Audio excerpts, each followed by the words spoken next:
আবারও একটা নিরামিষের দারুণ মজার রেসিপি নিয়ে চলে আসলাম। নিরামিষের দিনে এইভাবে করে কিন্তু এই রেসিপিটা বানিয়ে নিতে পারো। কাঁচা কলার কোফতা কারি বানাচ্ছি আজকে, দারুণ মজার হয় রেসিপিটা। Hello friends, welcome to Shimpi and Mami's kitchen. কাঁচা কলা দিয়ে এইরকম একটা রেসিপি বানিয়ে নিলে কিন্তু সবাই খুব মজা করে খাবে। অনেক সময় কাঁচা কলা খেতে আর ভালো লাগে না, তখন এইভাবে করে একটু অন্যরকম করে বানিয়ে নিতে পারো। দারুণ মজার হয় কিন্তু রেসিপিটা। কাঁচা কলার কোফতা কারি বানানোর জন্য প্রথমেই নিয়েছি কাঁচা কলা। এখানে আমি 4টা কাঁচা কলা নিয়েছি। কাঁচা কলাগুলোকে ভালো করে ধুয়ে নিয়েছি। এবার এগুলোকে দেখো, আমি কিন্তু দুমাথা কেটে মাঝখান থেকে একটা টুকরো করে নিচ্ছি, মানে এরকম বড় বড় করে টুকরো করে নিয়েছি। কাঁচা কলাগুলো কেটে নেওয়ার পর এখানে আমি 2টো মিডিয়াম সাইজের আলু নিয়েছি, আলুটাও মাঝ বরাবর কেটে নিলাম। এইবার বয়েল করব। এখানে একটা বাটিতে জল বসিয়েছি আর এর মধ্যে হাফ চামচের মতো লবণ দিয়ে দিলাম। এতে করে এগুলো খুব তাড়াতাড়ি বয়েল হয়ে যাবে এবং কাঁচা কলা আলুর ভেতরে হালকা একটু লবণ ঢুকবে, যেটা খেতে বেশ ভালো লাগবে। এইবার এই বাটির মধ্যে কাঁচা কলা আলু সব একসঙ্গে আমি দিয়ে দিচ্ছি।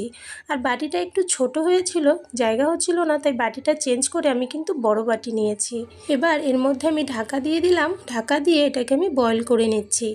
ততক্ষণে এদিকে আমি মশলা রেডি করে নিচ্ছি। একটা মিক্সির বাটিতে এখানে নিয়েছি একটা টমেটো কেটে 4 টুকরো করে, তার সঙ্গে কয়েক টুকরো আদা দিয়েছি, সঙ্গে দিয়েছি বেশ কয়েকটা কাঁচা লঙ্কা। লঙ্কাটা অবশ্যই যে যতটা ঝাল খাও সেই হিসাবে দিয়ে নেবে।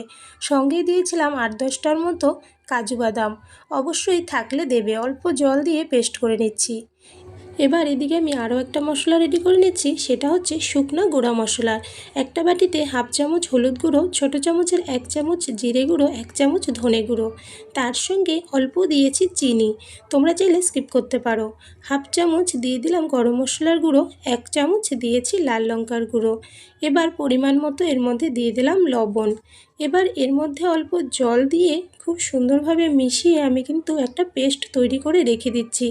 এতে করে মশলাটা অনেকটা ভিজে নরম হয়ে যাবে এবং মশলাটা ভাজার সময় কিন্তু খুব সুন্দর হবে। তোমরা চাইলে এইভাবে করতে পারো, অথবা মশলার মধ্যে ডাইরেক্ট কিন্তু গুঁড়া মশলাও অ্যাড করে দিতে পারো। এটা আমার রেডি হয়ে গেছে।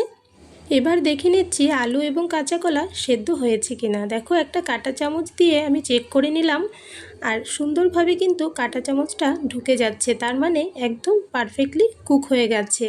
এবার এর জল ঝরিয়ে আমি একটু ঠান্ডা করে নিচ্ছি। কাঁচা কলা আলু সুন্দরভাবে ঠান্ডা হয়ে যাওয়ার পর আমি কিন্তু চোচা ছাড়িয়ে নিচ্ছি। সবগুলো কাঁচা কলার আমি চোচা ছাড়িয়ে নিলাম, তার সঙ্গে আলুগুলো কিন্তু চোচা ছাড়িয়ে নিয়েছি একটা বাটির মধ্যে। এবার একটা ম্যাশার দিয়ে আমি কিন্তু ম্যাশ করে নিচ্ছি। তবে তোমাদের কাছে ম্যাশার না থাকলে কাঁটা চামচ দিয়েও কিন্তু তোমরা এগুলোকে ম্যাশ করে নিতে পারবে। আর এখন যেহেতু পুরোপুরি ঠান্ডা হয়ে গেছে, সুন্দরভাবে কিন্তু ম্যাশ করে নিতে পারবে। আমি ম্যাশারটা ছিল তাই খুব সহজ হয়েছিল আমার এটা ম্যাশ করতে, আর ফটাফট হয়েও গেছিলো। দেখো, আলুগুলো ম্যাশ করে নেওয়া হয়ে গেছে। এইবার এর মধ্যে অল্প মশলা অ্যাড করছি। প্রথমে 1 চামচ ধনে গুঁড়ো, 1 চামচ দিয়ে দিলাম জিরের গুঁড়ো, অল্প দিয়েছি হলুদ গুঁড়ো, সামান্য একটু চিনি দিয়ে দিলাম। এর সঙ্গেই হাফ চামচের মতন দিয়েছি লাল লঙ্কার গুঁড়ো। এবার অল্প গরম মশলার গুঁড়ো দিয়ে দিলাম। এবার দিয়ে দিচ্ছি 2 চামচ বেসন। বেসনটা কিন্তু অবশ্যই দিতে হবে, তবে খুব বেশি দেবে না। এর সঙ্গে 1 চামচ দিয়ে দিলাম কর্নফ্লাওয়ার। কর্নফ্লাওয়ার দিলে ভাজাটাও ভালো হয় আর তেল বেশি টানবে না। এর সঙ্গে 1 চামচ দিয়ে দিলাম পোস্ত। তবে পোস্তটা কিন্তু পুরোপুরি অপশনাল, আমি দিলাম এতে করে বেশ ভালো লাগে। তোমাদের কাছে থাকলে দিতে পারো অথবা নাও দিতে পারো। এবার খুব ভালো করে হাতে মেখে নিয়েছি।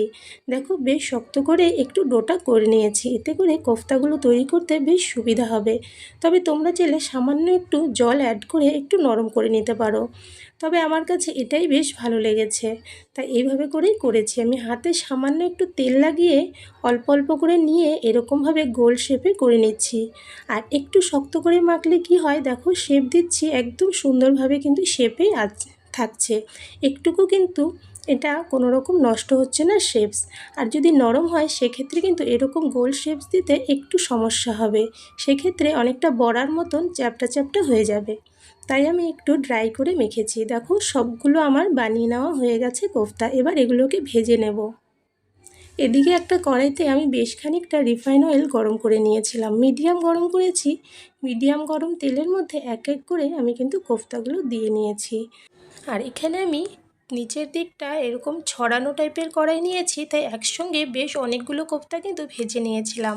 এই রকম কড়াই নিলে ফটাফট তোমরা কিন্তু অনেকগুলো করে একসঙ্গে ভেজে নিতে পারবে। আর প্রথম অবস্থায় আমি কিন্তু চামচ বা খুন্তি লাগাইনি, হাত দিয়ে কড়াইটাকে এইভাবে দুপাশ থেকে ঘুরিয়ে ঘুরিয়ে ভেজে নিয়েছি।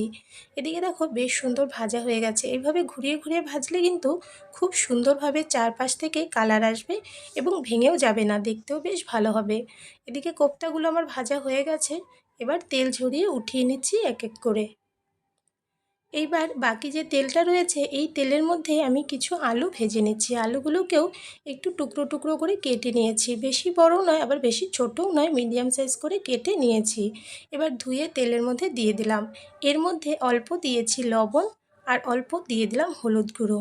এবার এই আলুগুলোকে খুব সুন্দর করে লাল লাল করে কিন্তু ভেজে নিতে হবে।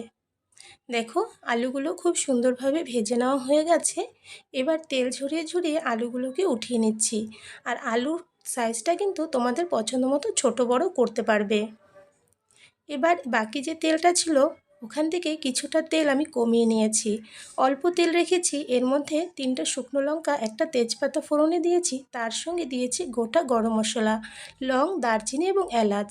এর সঙ্গেই 1 চামচ দিয়েছি গোটা জিরে। হালকা একটু নেড়ে নিয়ে এর মধ্যে পেস্ট করে রাখা মশলা দিয়ে দিলাম। সঙ্গে মিক্সির বাটিটা ধুয়ে সামান্য একটু জল অ্যাড করে দিয়েছি। এবার ভালো করে নেড়ে চেড়ে এই মশলাটাকে একটু কষিয়ে নিলাম। দেখো বেশ সুন্দর কিন্তু কষানো হয়ে গেছে, তেল ছাড়তে শুরু হয়েছে।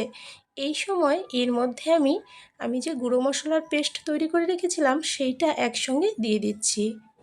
এবার এই সব মশলাকে একসঙ্গে করে খুব ভালো করে আরও কিছুক্ষণ কষিয়ে নিচ্ছি।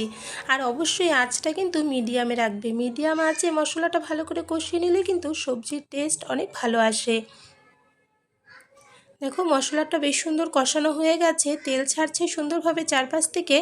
এর মধ্যে এবার ভেজে রাখা আলুগুলো দিয়ে দিচ্ছি। আলুগুলো দিয়ে আবারও ভালো করে নেড়ে চেড়ে আলুর সঙ্গে মশলাটাকে আরও 1 থেকে 1.5 মিনিটের মতন কষিয়ে নিতে হবে। এদিকে দেখো মশলার সঙ্গে আলুটা খুব সুন্দরভাবে কষিয়ে নেওয়া হয়ে গেছে। এবার এর মধ্যে পরিমাণ মতো নর্মাল জল অ্যাড করে দিয়েছি। এবার ভালো করে নেড়ে চেড়ে ঝোলটাকে কিছুক্ষণ আমি ফুটিয়ে নিচ্ছি। কিছুক্ষণ ফুটিয়ে নেওয়ার পর দেখো একটু গাঢ় হয়ে এসেছে ঝোলটা। এই সময় এর মধ্যে আবারও আমি নেড়েচেড়ে নিয়ে অ্যাড করে দিচ্ছি কাঁচা কলার কোফতাগুলো। এবার আবারও ভালো করে নেড়েচেড়ে 3-4 মিনিটের মতো মিডিয়াম টু হাই হিটে জাল করব। আর তার আগে 1 কাপ দিয়েছি লিকুইড দুধ, তবে এই দুধটা তোমরা চাইলে স্কিপ করতে পারো। যদি দাও তাহলে টেস্ট অনেক বেশি মজার হয়, আর যদি দিতে না চাও সেক্ষেত্রেও কোনো সমস্যা নেই। এবার আরও কিছুক্ষণ এটাকে ফুটিয়ে নিচ্ছি, ফুটিয়ে আমি নামিয়ে নেব। আর এই রেসিপিটা কেমন লাগলো অবশ্যই কিন্তু কমেন্টসে জানিও। ভালো লাগলে লাইক করো, শেয়ার করো বন্ধুবান্ধবদের সঙ্গে। আর এই চ্যানেলে যদি নতুন হয়ে থাকো চ্যানেলটাকে প্লিজ সাবস্ক্রাইব করে আমার পাশে থেকো। আর এদিকে দেখো আমার কিন্তু কাঁচা কলার কোফতা কারি একদম রেডি হয়ে গেছে। নামানোর আগে আমি 1 চামচ ঘি আর 1 চামচ কাসুরি মেথি দিয়ে ভালো করে মিশিয়ে নামিয়ে নিচ্ছি।